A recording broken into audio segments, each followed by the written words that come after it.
Hello, my name is Brian. This is Football Manager 22, and we are back in Salisbury. This is the seventh year of our save, our first in League One. And things are going all right. As you can see from the Club Vision screen, no reds, bunch of blues and greens, some yellows. We did manage to take away Play Direct Soccer from the Club Vision, which is good because I changed the formation, primary formation we use. They added sign players to sell for a profit, which we'll see how we do on that. It's a 5-year plan goal, so nothing we need to do immediately. And so let's move on to those transfers to maybe later sell. One thing that isn't on next year's page is we retained Sinclair Armstrong on loan, and in fact are signing him permanently after the loan ends for a reduced price from QPR. So he is back in the rotation for the team, no longer playing really as a striker, but now that we have wingers, he can play both wing positions. We signed Edward Bradbury, previously had been a loanee from Hull, and we signed him on a free out of there. He's part of the left-back rotation. As you can see later, we did find someone to kind of supplant him a little to rotate between the spots, but he'll play there plenty. Keep a heavy rotation. We signed David Thompson up from Guiseley in the Vanarama National League, where he spent 124 games, multiple years after falling out from Liverpool. Overall, stat block seems pretty fine. His physicals are good, his mentals are good, his attacking stats, he's good at dribbling, first touch, passing, technique. It's the classic foursome of being a good distributor, and he can play anywhere on the front lines and technically even in the middle. So he gives us good flexibility between the two attacking spots, two wing spots, and in the middle. He's also right-footed, which will be important once I go over the tactic. We signed Kamari Doyle on a free out of Southampton. Great physicals, which is a little surprising given his roles in Ganj, which I believe is usually a role that doesn't require much in the way of physical abilities. But he's got decent enough mentals, and again has that foursome of good distribution. Richard Cumming is one of our... We only paid $22.5 for Thompson, obviously out of Guiseley, so that was a good deal. Richard Cumming, on the hand, we spent a fair amount of money to sign this 6'8 behemoth of a center back. Great personality, overall good mentals, maybe not as pacey and not enough acceleration, not enough 11 as a center back, but it's good. Jumping and balance are very good, and his attributes are fine. My thought was 6'8", hopefully, and his heading's a 10. Hopefully we can get that up.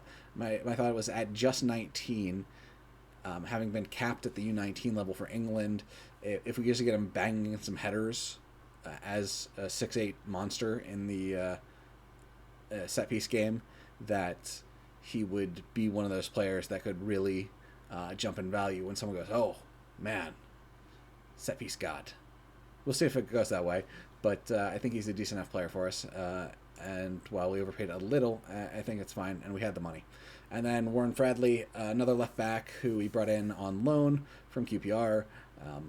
We tried to get a senior affiliate again, and the board failed to find anyone.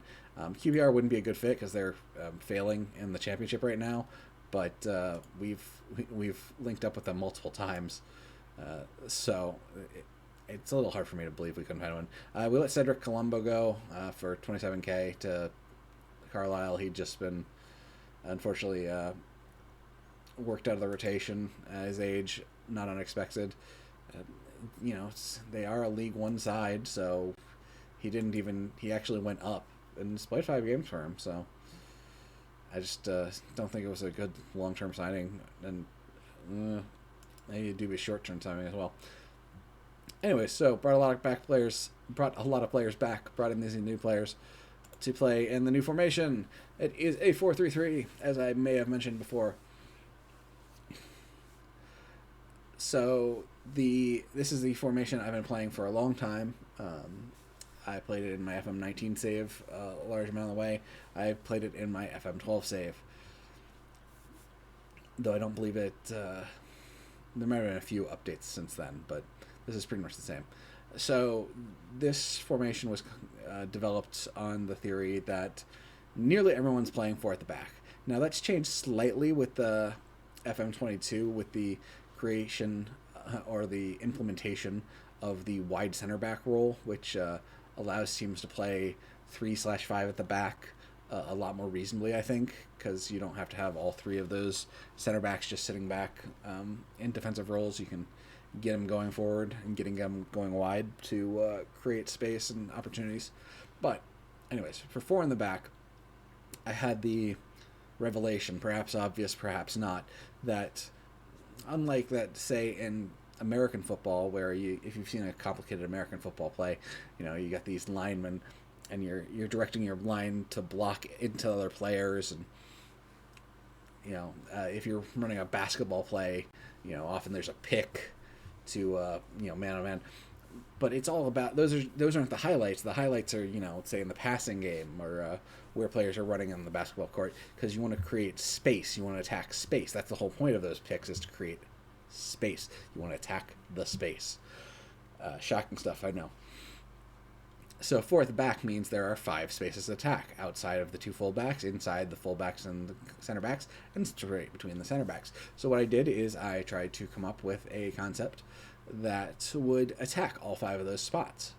So we have our striker. Usually this would be an advanced forward. Ross Jones is on loan, and they demanded he play as a poacher. I don't think there's much of a difference. Obviously, advanced forward will be a little more creative, distribute the ball a little more, while poacher is more selfish, but I think it'll be fine. Ideally, it would even be a complete forward if you got one, but advanced forward works just fine in the spot. So that is the player attacking that middle spot. Then your other primary goal scorer is your inside forward on attack from this side. He comes in and attacks one of those spots. On the other side, you have a center mid on attack, charging up the other side. They attack this gap right here. And you have a winger on the outside. I guess it'd be flipped over, but they attack the outside leg, edge of the pitch, and you have a fullback on attack coming up and attacking the outside edge of the other fullback. So you have those 5 players attacking those 5 gaps. And the nice thing with these 3 attacking roles coming out of 3 different levels is it means they're coming at different timings, which is something, so he'll be hitting that gap, and then he'll be coming, and then he'll be coming, because of the distance between their base positions and where they are. So, it's lots of opportunities to make the defense scramble. It's a vertical tiki-taka. We want to possess the ball. Possession is good. You have the ball, you can score. They don't have the ball, they can't score. It's not full gegenpress, but it's close in terms of, okay, we lose the ball, well, let's go get the ball because we want the ball. If you want to see the instructions here, I think it's more successful when it actually plays down the sides, not through the middle, despite the quantity of players in the middle with the center trio. Work the ball in the box, play for set pieces, dribble less. Dribbling is inefficient, pass the ball. Don't have any opinions on creative freedom. Overlap the inside forward, underlap the winger.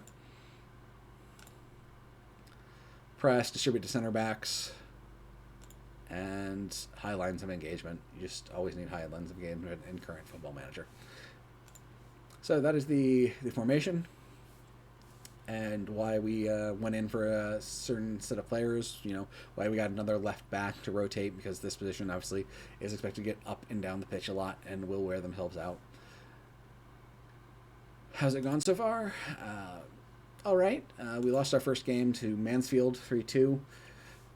We conceded an awful penalty. Well, Gary Brimble conceded an awful penalty, just sticking his leg in the box and tripping a guy. There's no need to. We won on penalties against Yeovil. Won 3 state games in League One. Things have gone a little worse since then. Got upset, sort of, by Bristol Rovers, who's a League 2 team.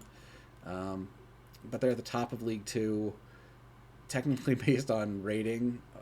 overall rating. They have a better reputation than us, despite being behind us, because we've come up from so far, and reputation doesn't quite catch up to how fast you can jump up the leagues in the game. So no one's really upset, especially since it was the second round. We drew Huddersfield in our League One game, and the EFL Trophy, we lost to Burton on penalties. Burton is a team that is currently in the playoff positions in League One, so I don't feel bad about this, especially when they scored in the 89th minute after we had our player sent off in the 73rd. Thanks, McBride. And then we just had our friendly against Ipswich, who are a championship side, so getting the draw there was fine.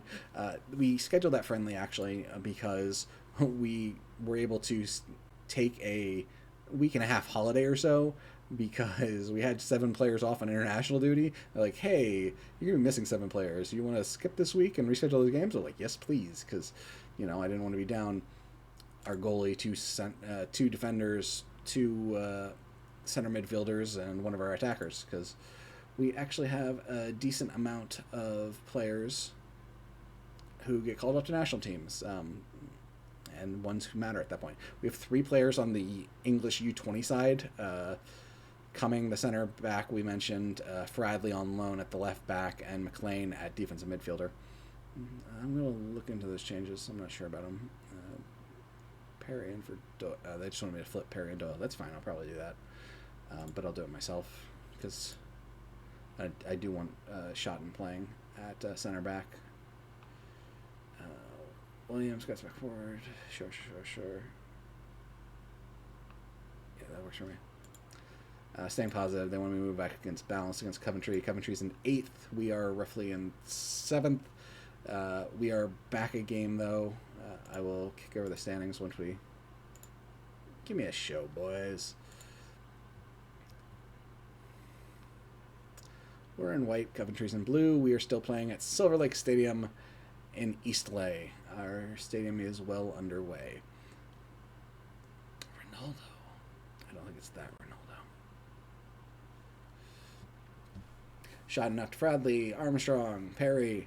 As you see, we're just playing those small passes up to Doyle. It's got a break, got a step, blasts it hard and over the net. Nope. Immediate highlight the other way. Oliveira bombs it long to the foot of Schotten. Play up to Cumming, up to Doyle. Doyle back to McLean, back to Cumming. Cumming will dribble it up a little bit, find Crook, plays it up to Doyle. Doyle breaks the outside and presses hard.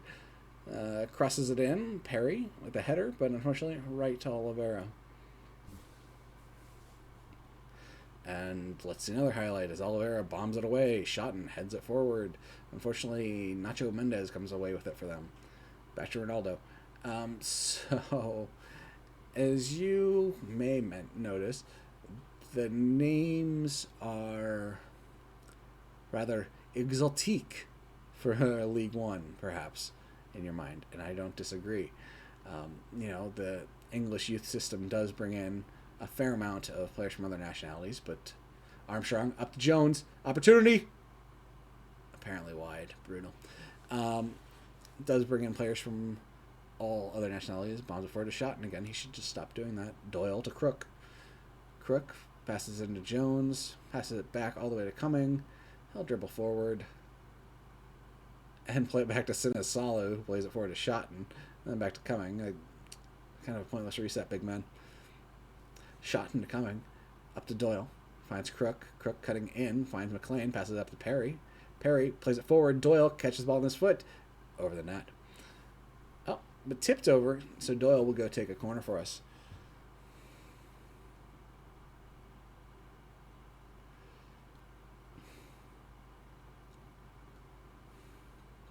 Oh, sexy shot from Ian McLean outside the box. Rips it into the top netting. Good stuff from the defensive midfielder getting involved in the attack. I'm going to need to tweak that set piece a little. It hasn't been generated anything yet, and I feel like it should.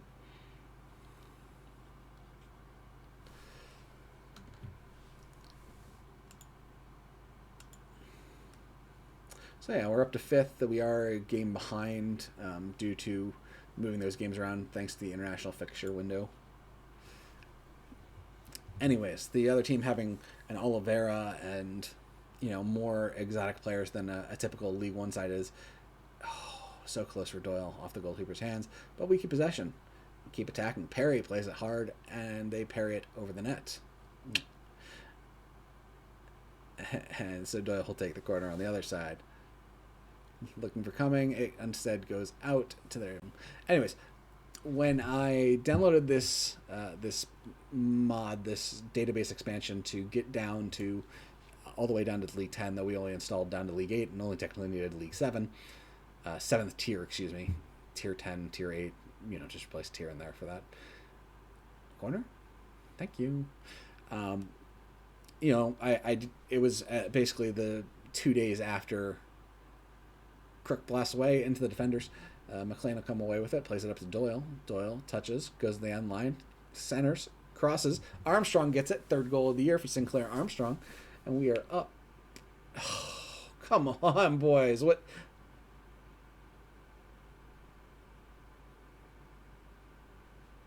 No, that was no. He was onside when the pass was played. What weird rule did that violate? No. Oh, we just got screwed. Anyways, the database, in addition to giving us Salisbury and the other 7th and 8th tier sides, is since it was rushed, since it was just 2 days in. I don't know if it was intentional or not, but it wasn't listed on the save.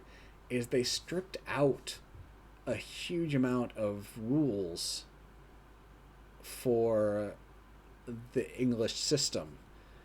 They took out all the Brexit rules, all the work permit rules, so there's complete free movement of players into England, with the usual regular provisos. But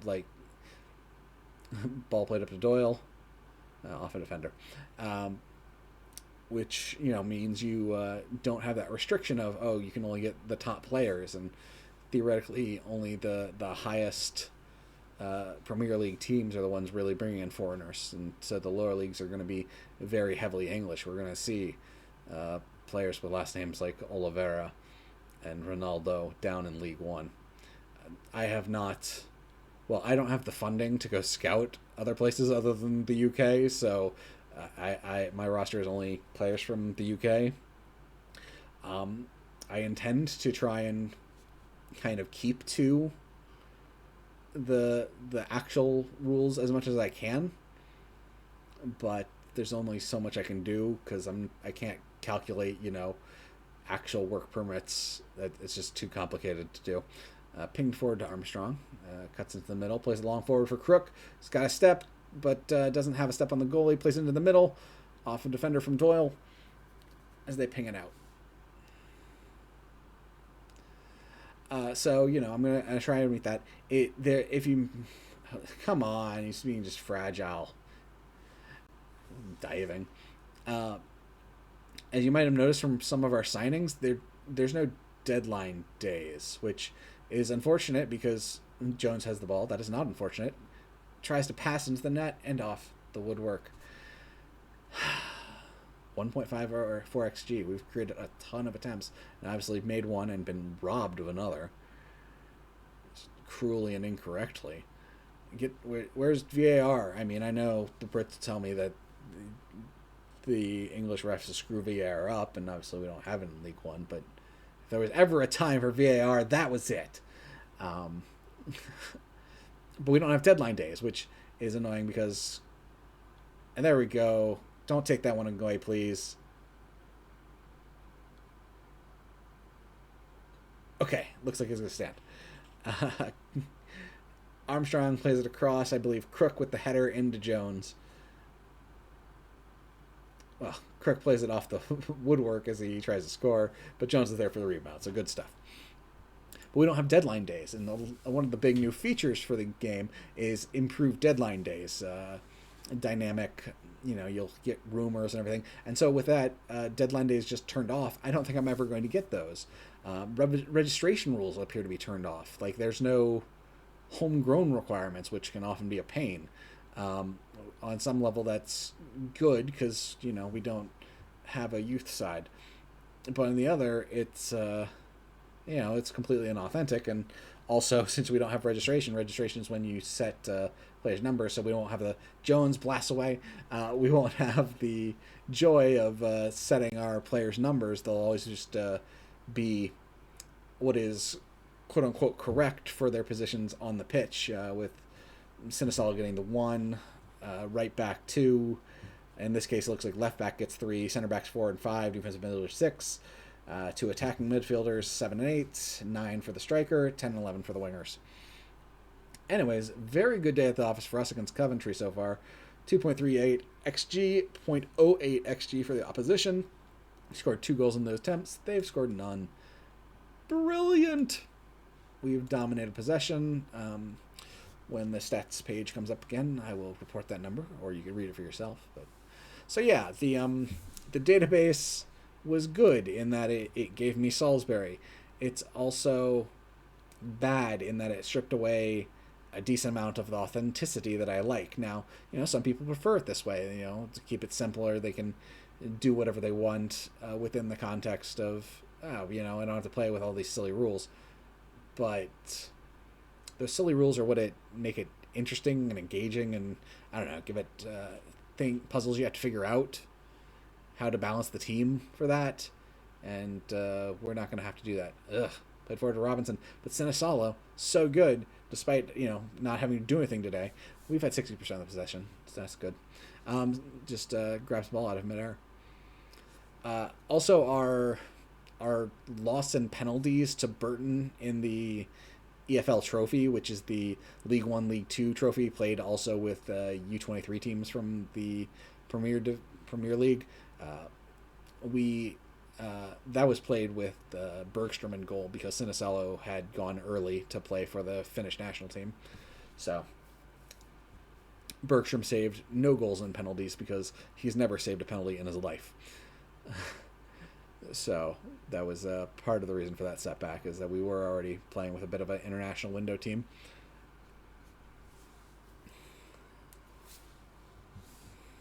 So yeah, the team doesn't always look like this. Other teams have just beaten us to possession, but we are just dominating Coventry with having the ball forever and creating good opportunities. Stuff like that, with Doyle charging hard. The poacher there, Jones, playing as a poacher, is still doing the advanced forward stuff I want there. That's exactly what I want him to do, to collect the ball and see Doyle cutting up behind him as he's pulled away the defender into that gap and pass it to him, So good stuff, ideal stuff. In terms of footedness, that's the wingers need to be the same footed because one's cutting in from one side while the other is staying out another. So you both, Doyle, so much woodwork today. This should be like 5-0.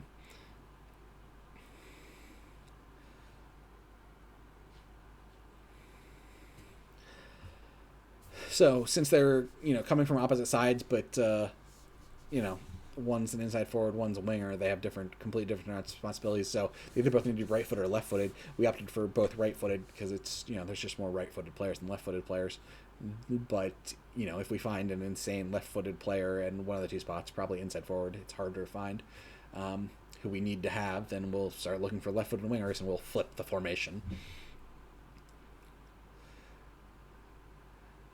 One other change besides the switch to advance forward from poacher is that sometimes Perry plays it forward to Armstrong. He's got a step, plays it in, beautiful stuff from Sinclair Armstrong.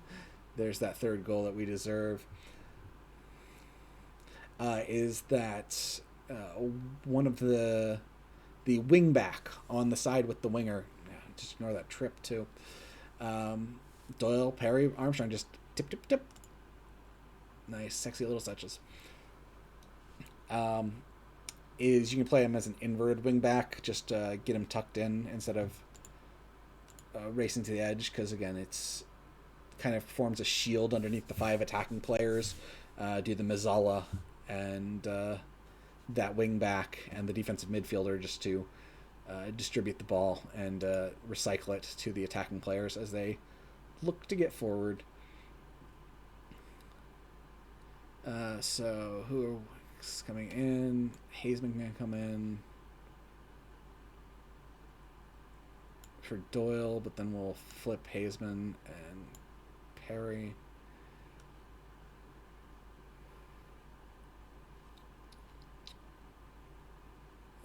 You know what? Let's bring in Al Hamadi. Let's give him a little run at striker just to rest Jones. Campton Sturridge would be in that spot. I intend to keep Campton Sturridge. If Al Hamadi goes somewhere else, I won't be devastated. I mean, I will, because he's been a great servant for the team, but I think Campton Sturridge is the better player and will be serving as the backup going forward. And let's bring in Muir to spell coming.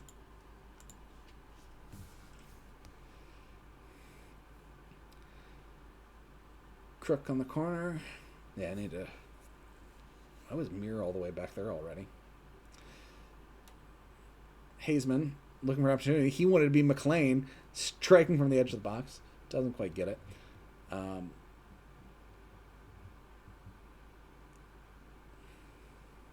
I need to like double set, have two people, someone lurking the near post and someone attacking the near post. I think right now I only have someone attacking it. It's just not enough body there to do what needs to be done.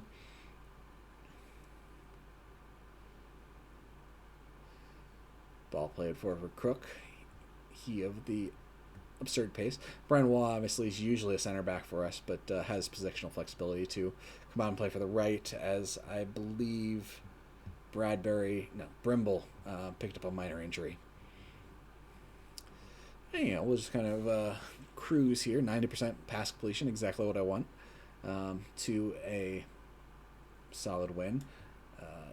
Other games are already resolved, so we can see that they're on their 7 games completed, and we're still just on 6. Or 7th game played. Well, we're still in 6, so we do have an opportunity to move up from the position we're in.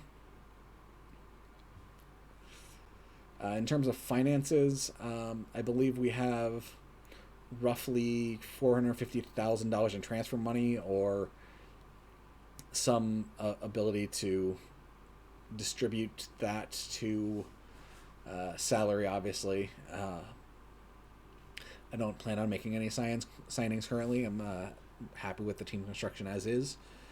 But, you know, we'll see if something, an injury happens, or one position or player ends up being weaker than I think and needs to find someone. Maybe there'll be a bargain I can't turn down.